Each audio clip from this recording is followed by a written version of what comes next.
in your mind.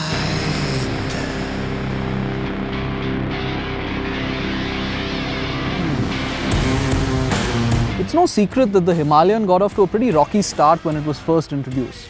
But credit where it's due, Royal Enfield has slowly and steadily chipped away at the issues to make the Himalayan a more well-rounded motorcycle. Over time, it's got fuel injection, ABS, and a lot of the quality control niggles have been ironed out. But as a result, it's also become heavier and quite a lot more expensive. The BS6 bike that we tested last year was nudging 2 lakh rupees, but nevertheless it was a pretty well sorted motorcycle. Now Royal Enfield has decided to tinker with the formula yet again, and it's given us this, the 2021 Himalayan. Unfortunately, it's also come with a 10,000 rupee price hike, which is odd because it looks pretty much the same. So was this update necessary? And where has that money gone? That's what we're here to find out.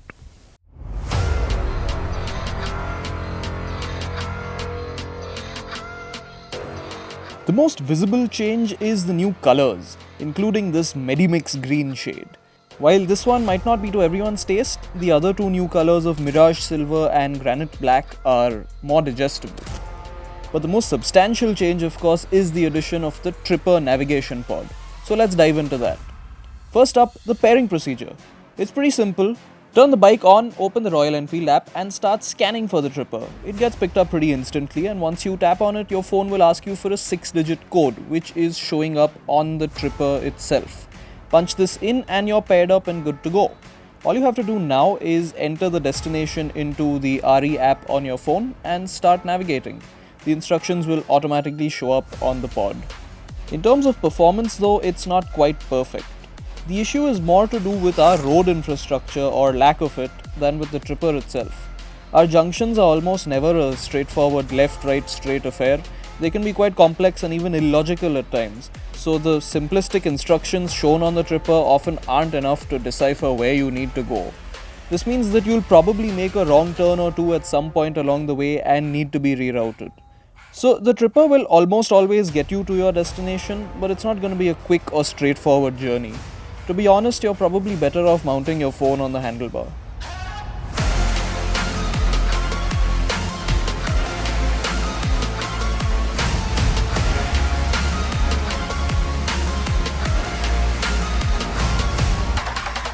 But of course, that Tripper pod alone isn't enough to justify this price hike. So Royal Enfield's also thrown in a revised new seat with high density foam, which it says is more comfortable.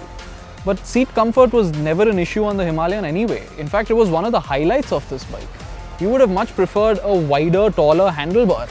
Wider for more leverage in the tricky stuff, and taller so that it's more comfortable when standing up.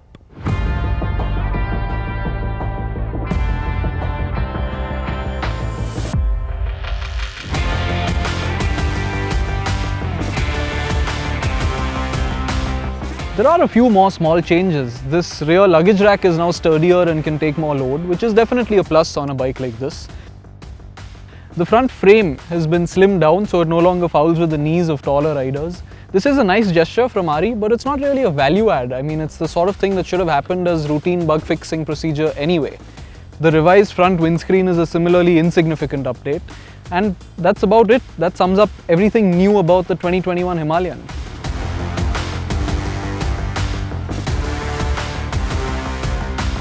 Just to make sure that Royal Enfield hadn't made any quiet mechanical changes on the sly, we put the bike through our routine performance test.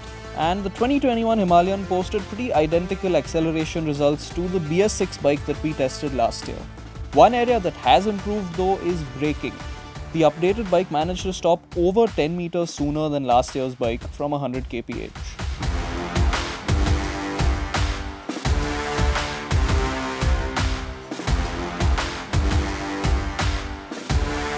What's really disappointing isn't the lack of significant updates on this bike. It's the fact that you can no longer buy the older, simpler, cheaper Himalayan, which means that this 2021 update is sort of like a compulsory and rather expensive accessory pack, which makes it the Himalayan that nobody really asked for. With the previous bike, if you wanted navigation capabilities, you could pick up a phone mount and a waterproof case for a few $100. If for whatever reason you wanted a more comfortable seat, RE sold you an accessory touring seat for a few thousand rupees, just like it sells you an accessory wider handlebar. What the Himalayan really needed was a little more power and a bit of a diet. It needs to lose some kilos. And RE has done nothing really to address these issues. The 10,000 rupee premium for this seems even more unreasonable when you glance over at the Xpulse. It too has an accessory pack in the form of its rally kit. And for similar money, under 13,000 rupees, you can get yourself handlebar risers, this rally seat, and Maxxis off-road tires, which greatly increase the comfort and off-road capability of this bike. And it's a bike that already comes with things like LED lighting and navigation as standard. Now, we're not trying to compare these bikes. The Xpulse definitely doesn't have the versatility of the Himalayan. It's just that as far as accessory packs go, this is the road that RE should have looked to go down.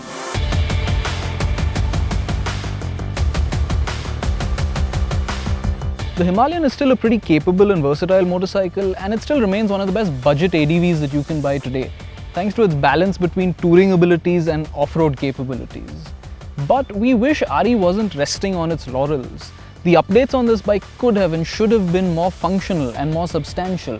Maybe a charging socket, maybe some weight savings, maybe LED lighting. Now priced upwards of the 2 lakh rupee mark, the Himalayan doesn't seem to be quite the value for money proposition that it once was. What do you think? Is it still worth the asking price? And what do you think about this Medimix green color shade? Let us know in the comments below.